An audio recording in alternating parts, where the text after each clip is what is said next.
Ça va super bien, merci, ça va. Alors, il s'agit de la première scripted reality française. Scripted reality, ça veut dire que on fait tout pour que les gens croient que c'est notre vie. Mais en fait, c'est pas du tout notre vie, on joue un rôle, il y a un scénario, donc scripted, tout est écrit. Et le seul truc qui est pas commun avec les autres séries, c'est que les dialogues ne sont pas écrits, donc on joue en impro. Voilà, donc c'est nos mots, on parle comme on parle dans la vraie vie finalement. Et voilà, et c'est un truc nouveau en France. Voilà, et voilà, en gros, ouais, c'est ça, scripted reality.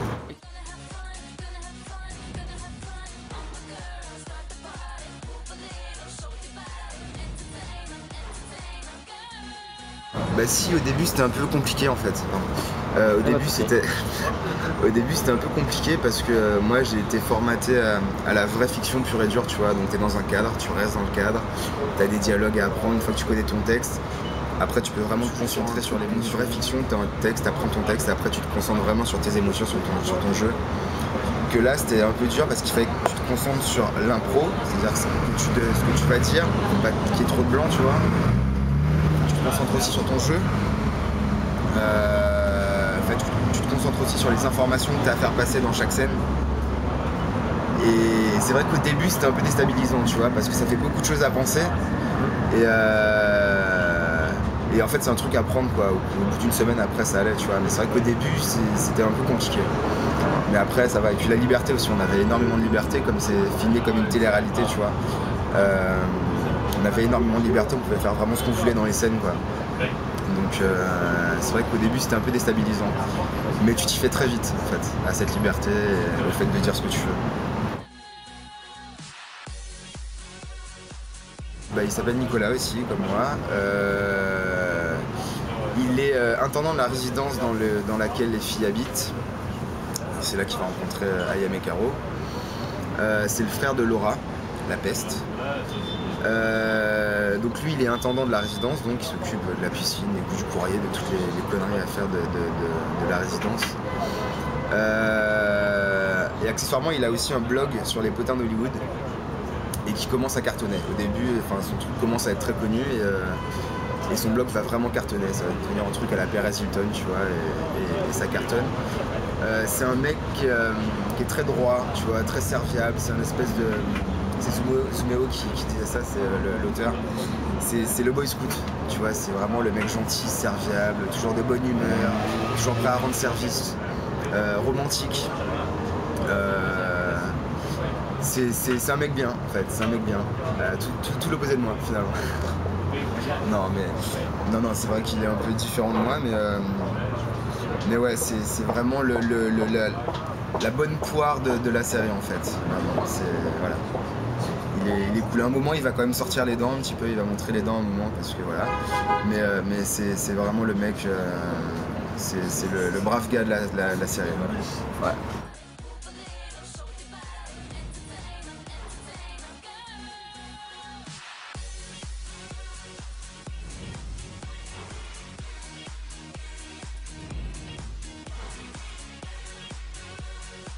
Ouais, alors c'est vrai qu'au début, il se laisse effectivement un peu maltraiter par sa sœur. Mais comme je te dis, il a l'habitude de ça en fait. C'est un mec, il a toujours été élevé comme ça. Et comme elle c'est une star, lui il a toujours été dans l'ombre de sa sœur. Et il n'oublie pas que malgré tout, sa sœur l'a aidé, tu vois, pour son blog notamment. Sa sœur l'a beaucoup aidé à se fondre dans le milieu, tu vois, à rencontrer des gens. Il a l'habitude de ça, sa sœur a toujours été comme ça, donc il a l'habitude de se faire un peu marcher dessus. Mais comme je te dis, au fur et à mesure, il va commencer à s'affirmer un peu, il va sortir les dents, et notamment quand sa sœur s'en prendra par la suite à Ayem, et là ça passera pas. Et là il va gueuler, et il va moins se laisser faire.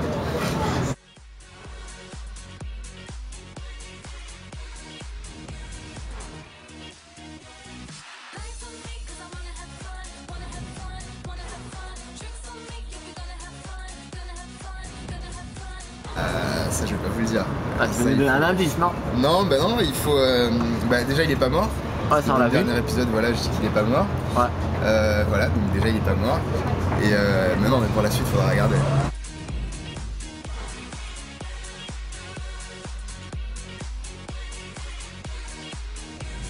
Bah c'est une des intrigues principales, donc pour le coup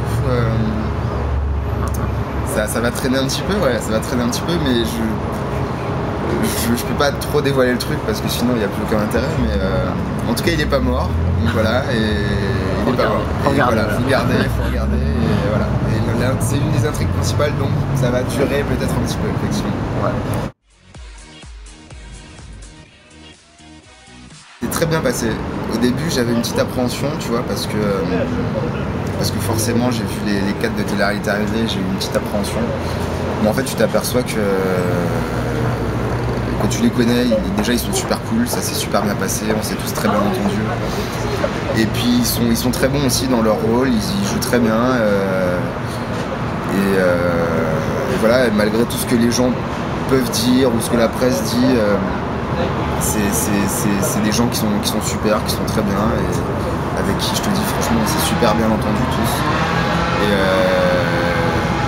Et alors les deux autres aussi, Sylvia et Laura qui étaient moins connues à la base, aussi pareil, ça s'est super bien passé, elles sont bien intégrées au truc, au groupe, on s'est tous très bien entendus et je trouve que le résultat est bien. Moi je trouve que c'est assez cohérent et que tout le monde joue plutôt bien son rôle et je trouve que ça rend bien et que le casting a été bien fait en fait.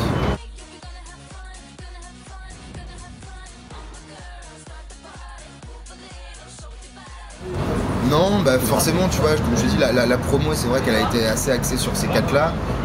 Forcément, c'est les plus médiatisés, donc forcément, ils amènent du public, et c'est compréhensible, honnêtement. Donc, non, parce que finalement, dans la série, on a tous le même rôle. Donc, tu vois, c'est vrai qu'on voit beaucoup Yame Karo, parce que c'est normal, c'est les Hollywood Girls, c'est elle. Mais après, on a tous le même rôle, on est tous équivalents, on est 7 rôles principaux, tu vois, donc finalement, non, il n'y a pas de... Après c'est le public qui décide, hein, tu sais, même si à la base ils sont peut-être plus connus ou machin, après c'est le public qui décide et qui est assez chouchou et qui fait qu'un personnage marche plus qu'un autre, hein, tu sais, mais non, j'avais pas peur de ça, mais de toute façon quand tu commences le truc tu sais très bien qu'on va plus parler de ces 4-là que toi, mais ça me dérange pas, honnêtement, c'est pas plus mal finalement.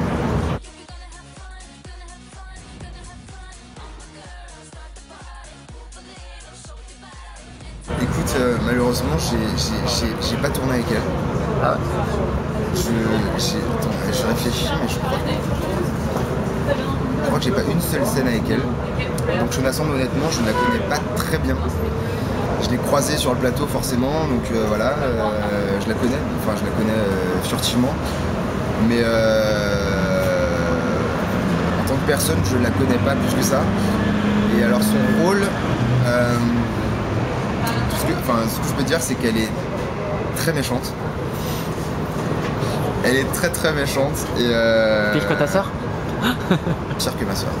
Okay. Pire que ma sœur. Pour moi, elle est pire que ma sœur et qu'elle va bien foutre la merde. Ouais, voilà.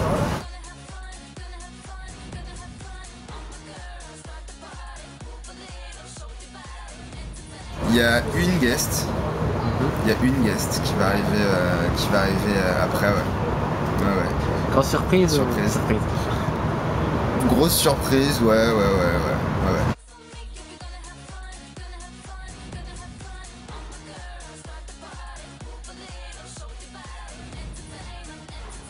Alors, bah, le Nicolas de tous les jours, il a 31 ans déjà. Voilà, je vais arrêter de parler comme Alain Delon à la troisième personne parce que ça abusait. Donc ouais, non, j'ai 31 ans, je suis comédien depuis 2007, donc ça va faire bientôt 5 ans. J'ai commencé par une série qui s'appelle B des Flamboyants, qui a été diffusée sur France O, sur France 3 et qui passe actuellement sur EDF1, une chaîne d'Île-de-France. On a fait 4 saisons de cette série-là, donc de 2007 à 2011.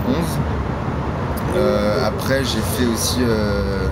j'ai joué dans une autre série, mais guadeloupéenne, mais qui était diffusée qu'en Guadeloupe.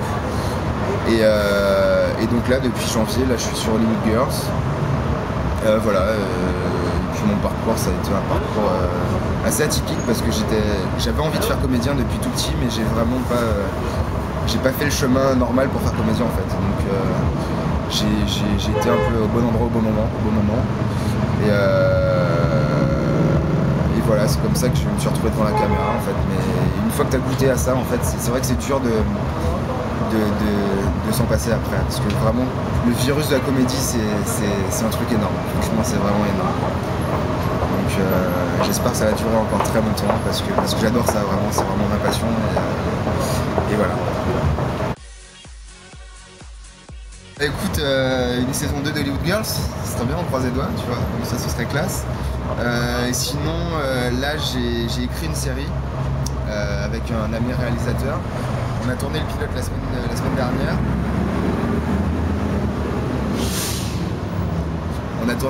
semaine dernière. Et donc là on va rentrer en montage.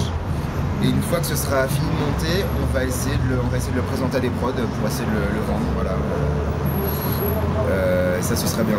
Franchement ce serait vraiment cool parce que c'est une bonne série. C'est pas parce que c'est moi qui l'ai écrite, hein, mais c'est un truc pas mal qui peut toucher du monde et je suis sûr qu'il pourrait marcher. Donc voilà. Donc on fait le pilote, on a essayé de faire un beau truc et pour se donner toutes les chances d'arriver à le vendre. Et voilà, donc là essentiellement ces prochains jours, là on va s'occuper du montage du pilote et puis après d'essayer de le vendre. Voilà. C'est mon projet actuel en fait.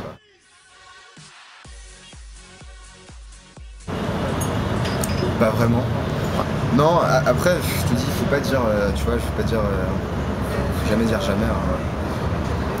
Mais enfin, des téléréalités qui existent actuellement, non. Non, Secret Story, enfin tout ce qui se passe, toutes les séries, les téléréalités qui se passent actuellement, non, ça me dirait rien. Après, voilà, ça dépend du projet qu'on pourrait me proposer ou pas. Hein. Mais là, de prime abord, je serais tenté de dire non.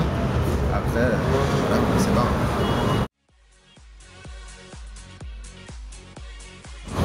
Les anges, je trouvais ça pas mal. Ouais. Je trouvais ça pas mal. J'aimais bien le concept effectivement de venir dans un but concret, tu vois, pas comme les autres trucs où t'es là à rien faire, enfermé dans une baraque. Même si je juge pas, hein, mais les anges, je trouvais le concept pas mal. Après, de là à le faire, pourquoi pas, remarque, parce que c'est. Je prends l'exemple de Kevin et Kamel, ils ont quand même réussi à tourner dans un long métrage américain, ce qui est pas mal, tu vois, et ça peut vraiment t'apporter de l'expérience et de rencontrer du monde, et ça c'est vachement important dans ce métier-là, tu vois. Donc je trouve que les anges, je trouvais ça pas mal. Donc, après, pourquoi pas. À voir.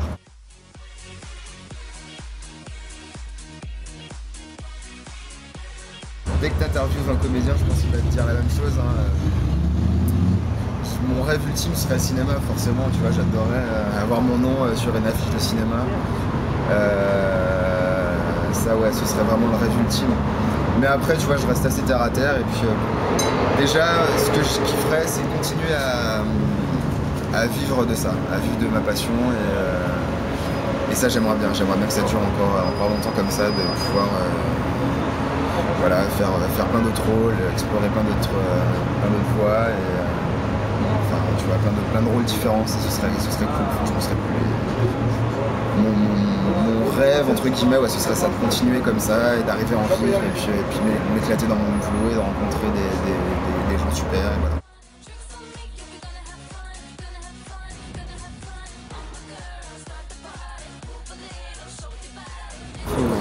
Bon, alors déjà moi je suis plus film américain que film français. Hein. Alors, c'est une question très intéressante. Alors un de mes réalisateurs préférés déjà c'est Ridley Scott. Donc j'adorerais, voilà, rêve ultime cinéma, ce serait effectivement tourner un film avec Ridley Scott. Ou avec Scorsese. Et j'adorerais jouer le rôle d'un méchant, mais très méchant, tu vois, vraiment psychopathe. Parce que malheureusement non, mais jusque-là on m'a toujours donné le rôle de pseudo beau gosse, entre guillemets, un peu dragueur, machin, etc.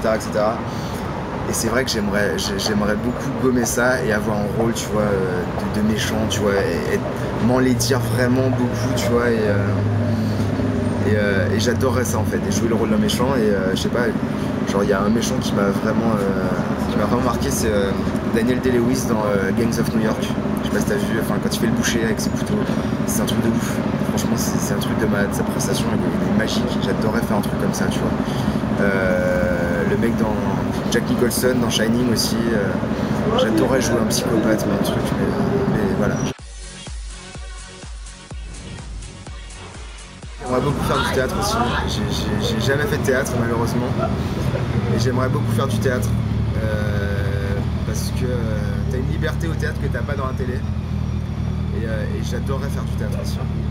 Du théâtre classique, peut-être pas du classique parce que je sais pas si... Mais du contemporain, j'adorerais faire ça. Ça m'a aidé, hein. Mais ouais, j'adorerais faire du théâtre, vraiment. Ça, ce serait un grand kiff aussi. Ouais. Ouais.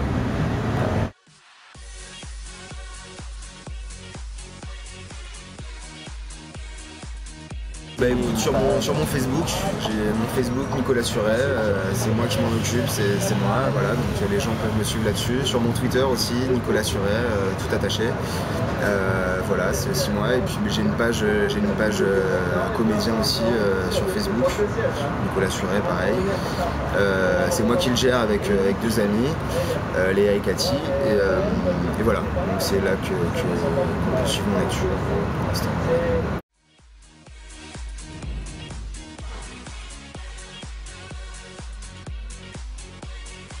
Bah écoute, ouais, j'espère qu'ils vont continuer à me suivre très longtemps, que ceux qui me connaissent depuis BD Flamboyant, j'espère qu'ils apprécient cette nouvelle série, qu'ils sont contents de mon évolution. Voilà, j'espère qu'ils vont continuer très longtemps à me suivre, et puis je les embrasse bien fort, je leur dis merci parce que c'est grâce à eux que j'en suis là aussi. Et voilà, et ouais, continuer à regarder Hollywood Girls pour l'instant, et puis j'espère plein d'autres trucs aussi à l'avenir, donc voilà, j'espère qu'ils vont continuer à me suivre très longtemps. Voilà. Bah écoute Nico, merci beaucoup d'avoir répondu à nos questions, et je te dis à bientôt. Ça marche.